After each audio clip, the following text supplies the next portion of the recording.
Good afternoon, everyone. So let's see if that works. So I'm pleased to be on stage this afternoon to have this talk about the way we approached the journey towards hybrid cloud and data store as a service at Amadeus. So my name is Vincent Bersin. I'm working in the technology platform and engineering division of the company, which somehow means that I'm working for middleware and operations. And I'm more particularly taking care of the team which is in charge of NoSQL solutions, among others, Couchbase. So before going to the subject itself, I would like to give a few words about Amadeus as a company. So we actually are a technology provider to the travel industry, usually referred as a global distribution system. So we are present, as you can see, in more than 190 markets, and we have a workforce of 16,000 people coming from all over the world. And what we aim at doing at Amadeus is to improve the business performances between those various actors of the travel industry. So you can think about hoteliers, railways, airlines, airports, and travel agencies, and much more. And this turns into actually services for us as end users. And so practically, it means that there is a significant chance that if you booked a flight or a hotel to come to this conference, you actually used at one point in time one of our services, whether at the time we were searching for a travel solution, at the time we were booking, or even at the time we were boarding on the plane. So practically, we are actually organized in software-oriented architecture, which means that we have a bit more than 5,000 what we would call microservices. I would more call that microservices on steroids, as we will see later on, which are actually spread on the thousands of servers over our 3 main data centers, but also more and more across public cloud providers. And we are actually doing so because we have very high volumes of traffic to handle. As you can see, we are peaking to something like 3,000 transactions per second and issuing more than 100 terabytes of data each and every day. And at the same time that we have to handle these very big volumes, we have to be extremely good in terms of latencies and consistency. And just let me take 2 examples, actually. I think that none of us as end users would like to wait a minute or so to get the result of a flight search. So this is why we have to be extremely good in terms of speed. And also, when we have found a fare flight on a website, we want to ensure that we will be ultimately able to book it and not end on the booking page with a message saying, "Oh, I'm sorry, but this flight is no longer available, and you will have to search for something else, or you will have to pay more." So practically, in terms of figures, it actually means that last year on our systems, thanks to our systems, we boarded on planes more than 1.6 billion people. So if my maths are correct, that should make more than 4 million people a day. And we actually handle reservations for 630 million PNRs. So fairly big volumes. But it's actually not an end. And if we get a step back actually to 2 years ago, we were actually boarding, using our system on planes, 1 billion less people than what we are doing today. And we were handling 10% less reservation than what we are currently doing. And so if we also have a look to the figures which are forecasted by the IATA organization, which is the International Air and Travel Association, we will have actually to handle 90% more reservations, air segments, in less than 20 years from now. So this is one of the drivers that makes us moving to the cloud. But these are not the only ones.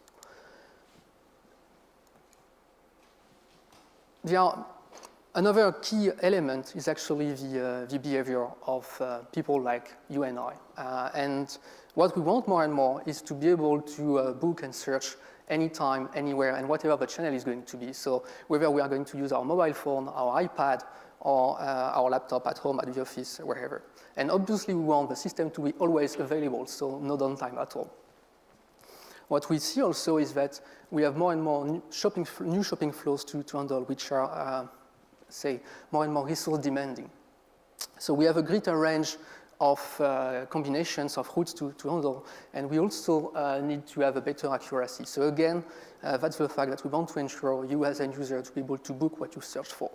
And behind the scene, it means that we have to cache less and less and to compute more and more. And if I take the example of the look-to-book ratio that was introduced this morning by Mike Kane, back to 15 years ago when I joined the company, This look-to-book ratio, which is actually the number of transactions that you need to get to an effective booking, was around 1 to 10 or 1 to 20. It's now 1 to 2,000 and more. And the last element which is key for us is what we would call the maximum tolerable waiting time for the end user. So I do not have any precise figures in mind, but there were a lot of studies being commissioned about that. And I think that, say, as a matter of fact, around 5 seconds of delay, users start to switch to another website because they consider that it's too slow. So at the end of the day, what we need to have is to have local computation of our system close to our customers with a global consistency. And the solution that we came to at Amadeus is actually to do what we call boxing applications. So packaging them to deploy them on different IaaS, whether being public providers like Google, Amazon, Azure, or others, or on our own premises. And we do that thanks to Kubernetes and Openshift. So before going to a bit more technical details, let's take some couple examples. So this first example is actually an example of an application that we deploy on our own premises, and we have one data center on the west coast of the United States and another one which is on the east coast of the United States. And that's already a fairly convenient system because it allows us to have fairly good SLAs for our customers. We are serving our west and part customers using the west data center and the east part using the east data center. But this also allows us to have a fairly resilient system. And actually, this is where Couchbase is helping us.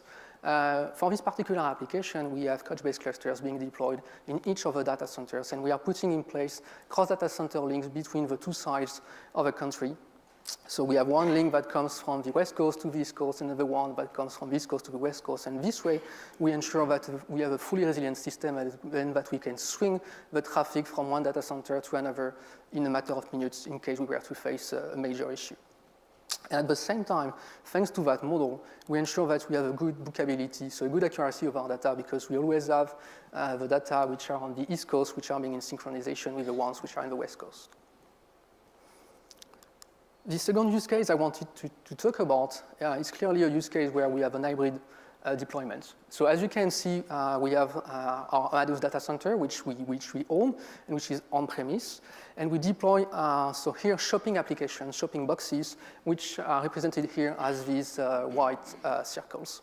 And so we deploy them on a variety of cloud providers in different regions. And thanks to that, we already have very good SLAs for our customers. It's much more convenient, actually, for someone which is living in Japan or in Australia to get in touch with a data center which is in Singapore than to get to our data center which is in Europe, close to Munich area. And at the same time, it's also good for us to be able to scale our applications because we benefit from all the capacity that all those public cloud providers are deploying all over the world. But the question is now, how do we ensure that we get our data to those data centers? And again, this is for this application where Couchbase is giving us a hand. So we have a Couchbase cluster, which is in our premises, which serves as a source of truth. And thanks to a cross-data center, we are actually pushing those information to all of our boxes, which are locating all over the world. And again, this gives us a very good accuracy of our data. And so we ensure that what a user in Asia is going to shop is actually being available and react to what the guys in America or in Europe are doing. So behind the scene, how are we achieving that? Actually, what we want to ensure is that our colleagues from the engineering groups in charge of application focus on what they do best, meaning developing application and offering software-as-a-service solution to our customers. And so what we want is that they don't have to care about the fact that they are being deployed on premises or on public cloud providers. And to do so, actually, we are investing on a platform which is Openshift, which allows us, with some adaptation layer, to actually be able to deploy seamlessly over Google Cloud Engine, Amazon, Microsoft Azure, or Team Cloud, or whichever, as well as on premises. And we also have side effects to that model. The first one is that we are able to deploy the same application from development to production the very same way. And so we have a much better return of information on potential issues that we can get on an application. We also have much more uniform ways to operate our applications, and we bring a lot of the automation that we had today residing aside our solutions directly at the heart of the platform, which is really for us a key enabler to go towards a DevOps model. So if we dig further and have a look to the way Box is actually built, as you can see at the top of the picture, you have the application layer of the compute tier, which is fully deployed today on Openshift and Kubernetes and benefits from all the facilities that you can find here about orchestration and scheduling. So this is a fully stateless tier that can be scaled up and down depending on the traffic. You can see that on the right-hand side, you have a set of technical appliances. You can think about logging, monitoring, or archiving, for example. And at the very bottom, you see that here we have this Couchbase cluster, which is being in synchronization with others thanks to cross-data center link, and which is the key piece which is bringing statefulness to the application. So what is interesting with that model is that it allows to actually strengthen and go further in the split of concerns between the application and the data store tier, up to a point where actually the guys taking care of the application came to us and told us, guys, what about handling on your own all the parts which relates to data stores? And they actually came to us with a set of, say, easy requirements. The first one was, I want something which is easy to use. So I want something that I can deploy with a matter of few clicks or few calls to an API. I want something that is going to be delivered in a timely manner, meaning that they are okay to wait for a few minutes or few hours, but not to wait for a few days or few months, that what they could have been used to before. Obviously, they want something which is performing, and they also want to be charged for what they used and not for what they initially claimed.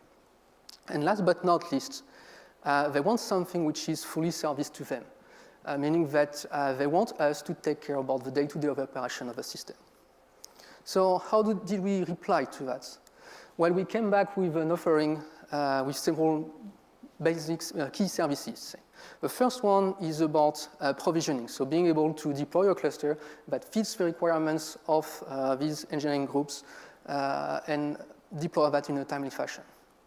The second key service was obviously to operate. So it means that we have to handle the day-to-day operation on the system to perform the necessary recovery the recovery activities in case of issues. Another one which is really key is about patching and updating. So it's about providing means to patch, for example, the OS of a machine or of a virtual machine, to patch an OS6, for example, or to be able to update the version of a Couchbase cluster, and for example, to roll out the latest Couchbase 5.1. And last but not least, they wanted us to offer a service to be able to perform backup and restores. So behind those services that we're actually offering to them, we had to bring several transversal facilities. The first one is actually taking care about security, which means that we are in charge of ensuring that the users are properly deployed using role-based access control, that they are linked to the Active Directory, that we put in place all the necessary auditing, or that we are using SSL and enforcing only SSL 1.2 or more recent. We also have to take care about everything that relates to monitoring. And at Amadeus, we are actually leveraging the Cloud Native Foundation initiative about Prometheus. And this is actually where we are consolidating the monitoring of our clusters and the alerting.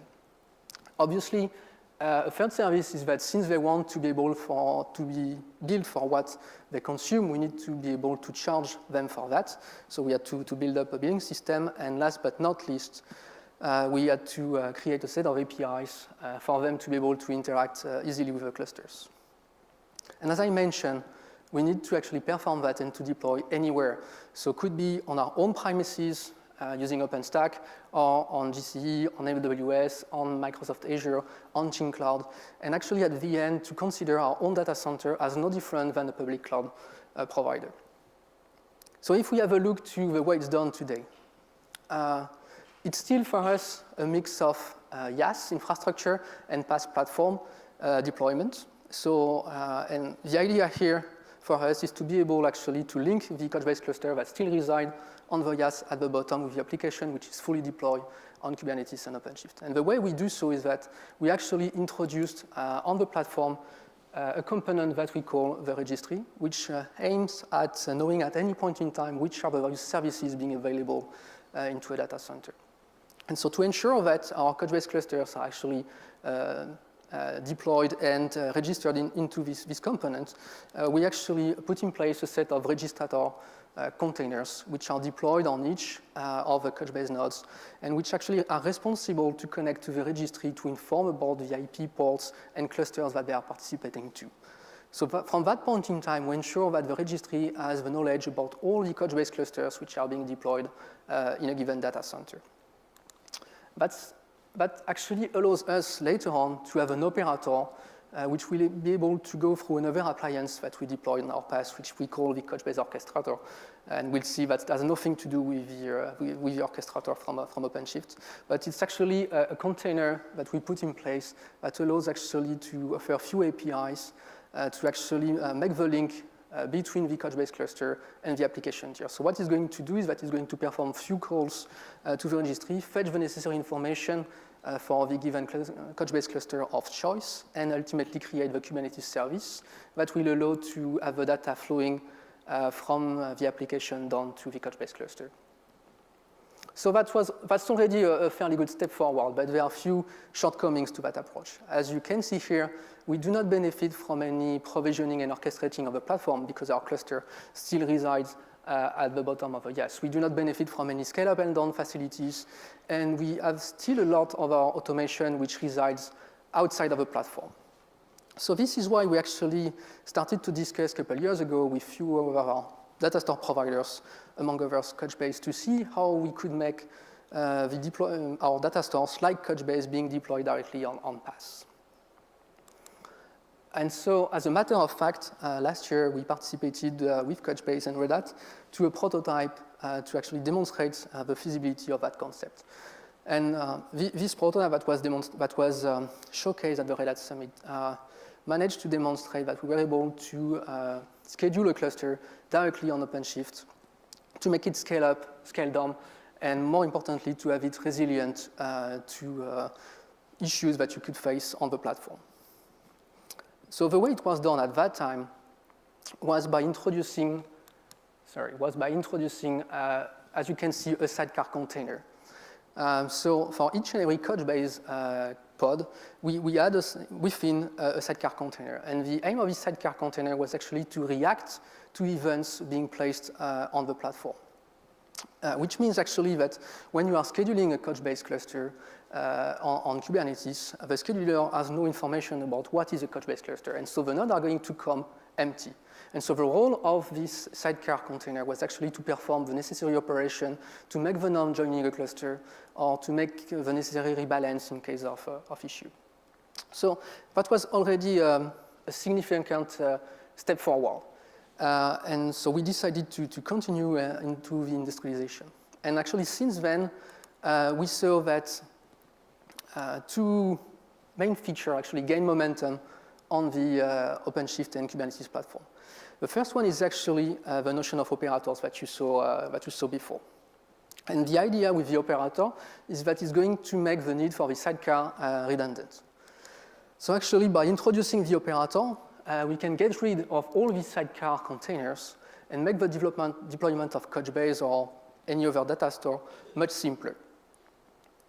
So in order to explain a bit the way the operator is going to work, I'm going to wipe out this cluster for a while.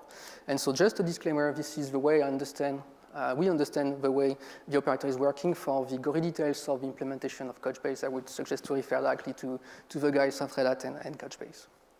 So it's actually going to start with the creation of a custom resource. So it's a given type. As you can see here, it's a Couchbase cluster, and it's somehow a YAML file, a configuration file, in which you are going to put the information that you want to see being considered. So here, I put the version of the Couchbase cluster, the server RAM quota, and the number of replicas, but you could think about putting the number of data, query, and service nodes, and index nodes, And so what is going to happen is that the orchestrator knows that he has to watch for any custom resource of Couchbase cluster type. And so he's going to watch for any new of this custom resource or any update to those custom resources. And what's changing compared to the previous model is that the operator is actually going to notify the Kubernetes scheduler that he has to create or to extend or to shrink a cluster and no longer has to react to operation done by the scheduler. So when notified, actually, the Couchbase scheduler is going to create this Couchbase cluster, taking into account the characteristics that were put in place by the end user. But as in the previous model, actually, the nodes are going to come empty, or the new nodes are going to come empty.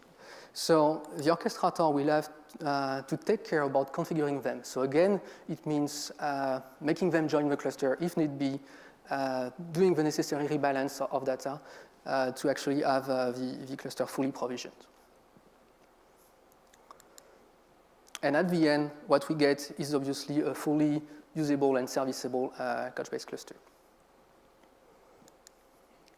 The second key feature that we saw gaining momentum on Couchbase is not so much about automation, but much more about serviceability and the fact that we could have a more self-serviceable system being offered to our users. And it's actually the notion of service catalog and service broker API. So here the idea is that within Openshift and Kubernetes, we have this notion of service catalog. And we can actually add a new service that users are going to be able to use. And this service could be the creation of a Couchbase cluster. And what it's going to do behind the scene is that it's going to use, to go through this Open Service Broker API, which has been standardized by a few companies like Red Hat, Intel, and so forth, to go to another container which is present onto your platform, which we call a Couchbase broker. And actually what this Couchbase broker is going to do is that it's going to create the custom resource definitions that we saw previously, taking into account all the input parameters that the end user provided.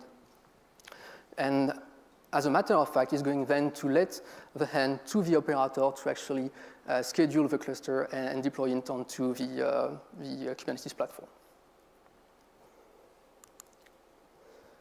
So to sum up about this talk, I hope that in the last 25 minutes, I was able actually to show you how we approach the move towards hybrid cloud at Amadeus and why we are doing so.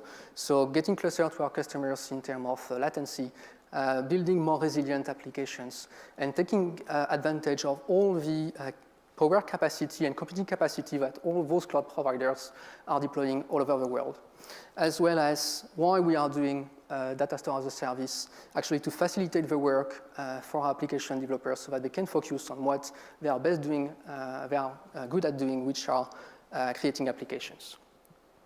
And in that move, actually, Couchbase is helping us first by the way the system is being built itself regarding the scalability and the resiliency, but also on thanks to features like cross-data centers that allows us to build a fairly complex topology, as we saw, to be able to have rings of applications or tree of synchronizations. And last but not least, what we value a lot is that Couchbase was able to embrace with us our visions to the cloud and to the fact that we wanted to operate data stores directly onto the PaaS and no longer onto the IaaS. So working on this integration with Openshift and moving to this operator concept. So that's all for me for today. And should you have any question, do not hesitate. Thank you.